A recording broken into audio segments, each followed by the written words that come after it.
اور پچھلے چند پروگرام سے ہم فرشتوں کے بارے میں باتیں کرتے آئے ہیں۔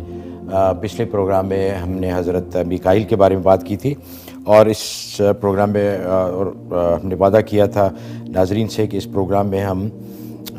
حضرت اسرافیل کے بارے میں بات کریں گے۔ تو آپ ذرا فرمائیے کہ حضرت اسرافیل جو ایک بہت ہی معزز اور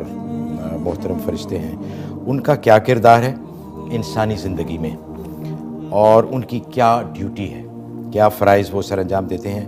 اور ان کے جسم و جثہ کے بارے میں بھی ذرا ارشاد فرمائیے۔ نحمدہ و نصلی و نسلم علی رسولہ الکریم، اما بعد۔ اسرافیل فرشتہ ان 4 بڑے مقرر فرشتوں میں سے ایک فرشتہ ہے جو اللہ تبارک و تعالیٰ کے بہت قریب ہیں، بلکہ اسرافیل سب سے زیادہ قریب اللہ کے اسرافیل فرشتہ ہی ہے،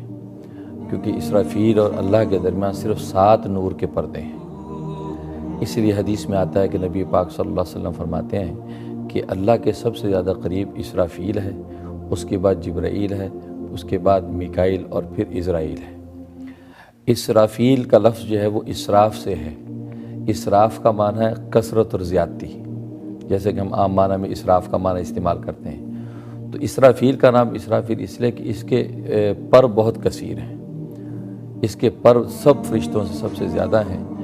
اور اس قدر پھیلے ہوئے ہیں، اور اس کی جسم و جثہ کا یہ عالم ہے کہ اس کا ایک پر مشرق میں ہے،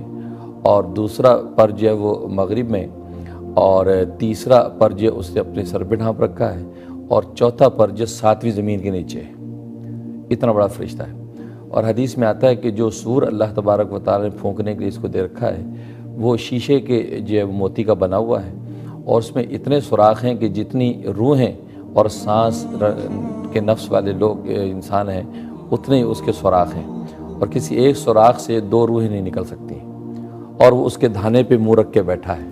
اور اس سور کا جو دھانا ہے وہ اتنا بڑا ہے جتنا آسمان و زمین کی گولائی ہے، اتنا بڑا دھانا ہے۔ اس سے اس کے جسم و جثہ کا اندازہ کریں کہ اس کا جسم و جثہ کتنا بڑا ہوگا۔ تو یہ اللہ تبارک و تعالیٰ کی طرف نگاہ کر کے بیٹھا ہے کہ جیسے اشارہ ہوگا یہ سور پھونک دے گا، اور پورے عالم کے اندر قیامت برپا ہو جائے گی۔ تو یہ اس کی ڈیوٹی ہے، سور پھونکنے کا۔ اچھا، اس کے علاوہ حضرت ان کے کوئی اور، یا صرف یہی دوسرے ڈیوٹی پہ معمور ہے؟ دوسرا کام اس کا یہ ہے کہ لوح محفوظ میں اللہ تبارک و تعالیٰ جب کوئی نیا حکم ظاہر فرماتے ہیں تو لوح محفوظ اس کی طرف بڑھتی ہے، اس کے ماتھے سے ٹکراتی ہے، اور اس کے دونوں آنکھوں کے درمیان آ جاتی ہے۔ وہ اس میں اس حکم کو پڑھتا ہے۔ اگر اس حکم کا تعلق جبرائیل کے ساتھ ہوتا ہے تو جبرائیل کو بلا کے بتا دیتا ہے، اگر میکائیل کے ساتھ اس کا تعلق ہوتا ہے تو میکائیل کو بتلا دیتا ہے۔ تو جو احکام نئے ظاہر ہوتے ہیں ان احکام کی اطلاع یہ اسرافیل فرشتہ ملائکوں کو دیتا ہے۔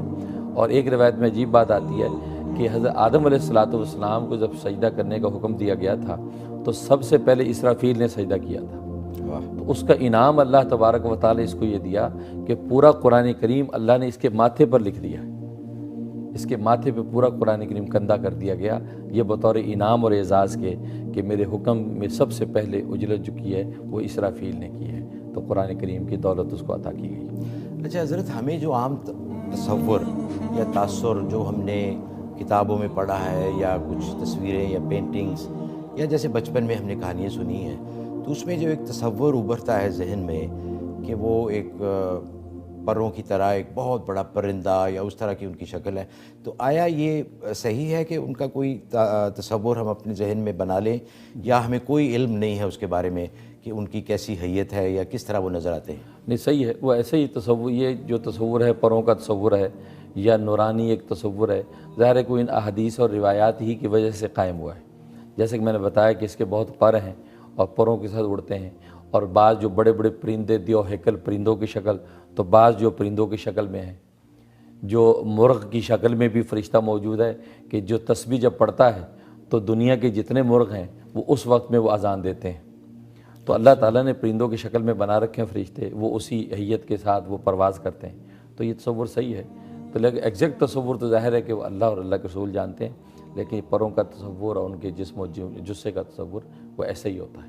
اچھا حضرت، اس سلسلے میں جو ایک فرشتے کا ذکر باقی رہ گیا ہے جس سے ہمیں بہت ڈر لگتا ہے، بلکہ ساری دنیا کو ڈر لگتا ہے، وہ حضرت عزرائیل علیہ السلام۔ ہمیں انتظار بھی ہے ان کا، اور ان سے کوئی فرار یا چھٹکارا بھی ممکن نہیں ہے، سب نے ان سے ملنا ہے، ان کا سامنا کرنا ہے۔ تو اگلے پروگرام میں انشاءاللہ حضرت اسرائیل کے بارے میں، جو جنہیں موت کا فرشتہ کہا جاتا ہے،